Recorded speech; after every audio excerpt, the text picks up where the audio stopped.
19 जानेवारी रोजी 11:30 ते 11:15च्या दरम्यान नाशिक रोड रेल्वे स्टेशनच्या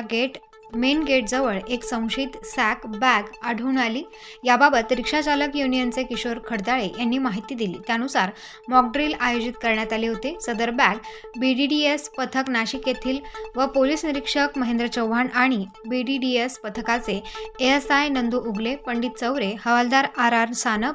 GB पाटील, BN खरणार, मुकुंद महाजन, रोहित धटिंगन व श्वान लकी यांनी तपासून त्यात संशयास्पद काही नसल्याचे सांगितले।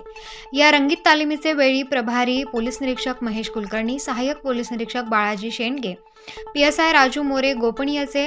रायटर विजय कपिले आणि पोलीस अंमलदार शैलेश पाटील, रघुनाथ सानप, राकेश शेडमाके, महिला पोलीस हवालदार चेतना शिरसाट तसेच RPFचे निरीक्षक हरफुल सिंग, सहाय्यक उपनिरीक्षक मंगेश सानसे, प्रधान आरक्षक विशाल पाटील, प्रधान आरक्षक प्रमोद गाडे, आरक्षक दादा सादरे, महिला आरक्षक अनिता तायडे, आरक्षक अमोल पवार, आरक्षक सुनील गडाख, आरक्षक योगेश पाटील, आरक्षक हेमंत पठारे, शहर पोलीस स्टेशनचे अधिकारी आणि राम मंदिर बंदोबस्त कामी हजर झालेले होमगार्ड आणि OnePlus क्लिनिकचे डॉक्टर निलय तोरस्कर, MR राज यादव हे हजर होते।